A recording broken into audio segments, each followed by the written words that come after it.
एक शाम प्राची टीवी पर सीरियल देख रही होती है। तभी उसकी सास वहां आती है।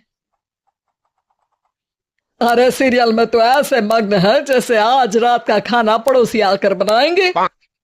मुझे पता ही नहीं था आपने अपने बेटे की शादी पड़ोस में भी की हुई है। हैं? मतलब? मतलब इस घर में सारा काम बहू ही करती है, आप तो सिर्फ खर्राटे मारती हैं। अच्छा जी, फिलहाल तो तुम आराम फरमा रही हो, चलो जाओ, ये मेरे टीवी देखने का समय है।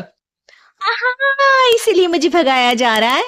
सॉरी, तो बिल्कुल नहीं जाऊंगी। प्राची की इस बात पर दोनों सास बहू के बीच टीवी रिमोट के पीछे बच्चों जैसे छीना झपटी शुरू हो जाती है, जिसके बीच श्लोक भी काम से घर वापस आ जाता है। हाँ, आज मेरी चूहे बिल्ली की जोड़ी किस बात पर झगड़ रही है? अरे तेरे बीवी मुझे टीवी ही नहीं देखने दे रही। अरे तुम्हारी मम्मी मुझे खाना बनाने के लिए फोर्स कर रही है। अरे वाह, ऐसे बेतुके रीजन पर तो बच्चे भी झगड़ा नहीं करते। अरे मुझे कुछ मत बोल, सब इसने ही शुरू किया है। हाँ हाँ, जैसे आप तो बहुत दूध की धूली है ना। अरे बस, दोनों चुप। प्राची जाओ, खाने की तैयारी करो। और माँ तुम छोड़ो, तुम्हें क्या बोलूं, शांति से अपना सीरियल देखो। मुझे दोबारा लड़ने की आवाज सुनाई नहीं देनी चाहिए। ऐसा बोलकर श्लोक वहां से चला जाता है, जिसके पीछे पीछे प्राची भी कुछ न कुछ बड़बड़ाते हुए रसोई में चली जाती है। हाँ हाँ, सासू जी को तो कुछ बोलेंगे ही नहीं, बस मुझ पर ही हुक्म चलता है, खाना बनाओ, जैसे मैं इनके घर में खाना बनाने के लिए आई हूँ। इसी तरह शाम बीतती है और रात को श्लोक और प्राची की सास खाना खाकर सोने चले जाते हैं। लेकिन प्राची गुस्से में कुछ खाए बिना काम में ही लगी रहती है। इस घर में किसी को घंटा फिक्र नहीं पड़ता, मैं खाऊं या भूखी रहूं। प्राची कुछ देर के लिए रसोई से बाहर जाती है और जैसे ही वापस आती है तो वहां दूध का भरा ग्लास देखकर हैरान रह जाती है। फिक्र पूरी है, बस दिखाना नहीं है। प्राची दूध पीकर सोने चली जाती है और अगली सुबह एक बार फिर सास बहू का कार्टून नेटवर्क स्टार्ट हो जाता है। ये तुमने ही किया है। अरे, अजीब जबरदस्ती है, मैं बोल रही हूँ मैंने कुछ नहीं किया। दोनों ने मिलकर पूरे घर को पागल खाना बनाया हुआ है। यहाँ कोई नॉर्मल इंसान तो रह ही नहीं सकता, इसीलिए अब पड़ोसी क्या रिश्तेदार भी घर आने से कतराते हैं।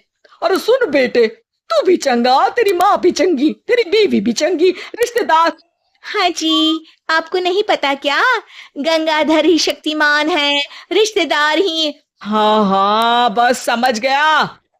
कभी जानवरों जैसे लड़ेंगी तो कभी जुगलबंदी करेंगी। भाई मैं आप दोनों के बीच में नहीं फंसना चाहता। सास बहू की इस मनमौजी जोड़ी से परेशान होकर श्लोक अपना सिर खुजलाता वहां से चला जाता है। चलो, अब मैं भी कीर्तन में जा रही हूँ। इस पर जैसे ही सास कमरे में अपना पर्स लेने जाती है तो वहां नाश्ते की प्लेट रखी देख मुस्कुराने लगती है और नाश्ता करके घर से बाहर निकलते हुए कुछ पैसे टेबल पर रख जाती है। जिसके कुछ देर बाद सिलेंडर वाला घर आता है। ओ मुरी मैया, मैं सिलेंडर के बारे में तो बिल्कुल भूल ही गई थी। घर खर्च के सारे पैसे भी मम्मी के पास है और श्लोक से बोला तो उल्टा 4 बात सुनाएंगे। प्राची ये सोच ही रही होती है कि अचानक उसका चेहरा चमक उठता है और वो घर में आकर इधर उधर देखने लगती है। तभी उसकी नजर टेबल पर रखे पैसों पर पड़ती है, जिन्हें वो सिलेंडर वाले को दे देती है। ये सब श्लोक देख लेता है। अच्छा बेटे, इतना बड़ा घोटाला, सबके सामने मैं तेरी दुश्मन और पीठ पीछे तेरी मेरी यारी। इस पर श्लोक एक प्लान बनाता है और शाम को सब एक साथ बैठे होने पर बोलने लगता है। माँ, तुम दोनों की बहुत लड़ाई होती है, इसलिए मैं सोच रहा हूँ कि प्राची को उसके घर छोड़ाऊं। इससे वो भी खुश रहेगी और तुम भी। अचानक श्लोक की ये बात सुनकर सास बहू शौक से उसकी तरफ देखती हैं। ऐसे कैसे घर छोड़ाओगे, मुझे कहीं नहीं जाना। अरे तुमने बोला नहीं पर मैंने सुन लिया, तुम्हें मम्मी के साथ रहना अच्छा नहीं लगता, मुझे पता है। अरे वो अरे, जब बहू खुद कुछ काम बोले तो वो तुझे सुनता नहीं, और अब जो इसने बोला ही नहीं वो तू समझ गया। जब उसे नहीं जाना तो फिर जबरदस्ती क्यों कर रहा है? अच्छा, फिर आपको मौसी के घर छोड़ाता हूँ, बस अब आप दोनों एक घर में एक छत के नीचे नहीं रह सकती। मैं इस टॉम एंड जेरी की जोड़ी को और नहीं झेल सकता। हैं? ऐसे कैसे नहीं कर सकते? तुम्हें इतनी दिक्कत है तो तुम्हारा बोरिया बिस्तर पैक कर देती हूँ, लेकिन मम्मी जी कहीं नहीं जाएंगी। बिल्कुल यही सुनना था मुझे। अगर दोनों में इतना ही प्यार है, फिर हर वक्त ये लड़ाई का नाटक क्यों करती हो? देखा मैंने कैसे माँ किचन में दूध रखती है और तुम उनके लिए कमरे में नाश्ता रखती हो, और कैसे वो पहले ही तुम्हारी दिक्कत समझकर घर में पैसे रखकर बाहर जाती है। अरे भाई, इतना ड्रामा तो डेली सोप में भी नहीं होता जितना तुम दोनों ने इस घर में फैलाया हुआ है।